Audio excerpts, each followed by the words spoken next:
አይኑ የቱጋ አፍንጫ የቱጋ እንዳለ ማወቅ እስከማይቻል ፊቱ በደም ተለውሷል። ዓርብ ዕለት የሚያየው ሰው የሚያየው የተሰቀለ ሥጋ ነው። ታውቃለህ? የተሰቀለ ሥጋ ነው የሚያየው። ለማየት እንኳን ያሰቅቅ ነበር። ወደ እሱ አቅጣጫ ማየት ይጨንቅ ነበር። ፊቱን እንደሚያዞርበት ሆነ ይላሉ። የሚያዩት ሰዎች በደንብ ለማየት እስኪጨነቁ ድረስ። ለምን? የተገረፈው 6666 ጊዜ ነው። የኛ ቤተ ክርስቲያን 6666 ጊዜ ትላለች።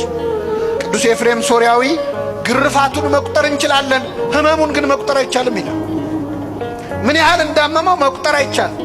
ይህን ያህል ተገረፈ እንጂ ይህን ያህል አመመው ማለት አይቻልም።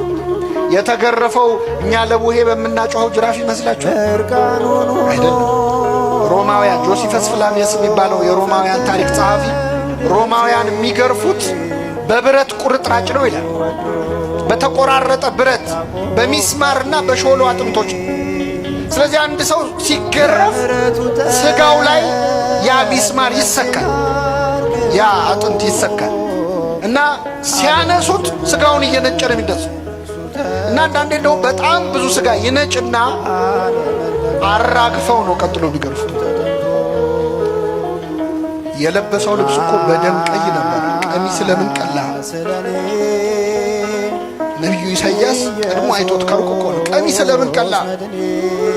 ወይን እንደሚጨምቁ ሰዎች ለምን መሰለ ቀሚስ ይላል። ዓርብ ዕለት እኮ እነሱ ቀይ ልብስ ለማልበስ ደከሙ እንጂ ቀድሞ እኮ ልብሱ ቀይ ነው፣ በገዛ ደሙ ማለት ነው። እንደዛ እየተሰቃየ አይቶ ግን አመነበት የቀኝ ወንበዴ።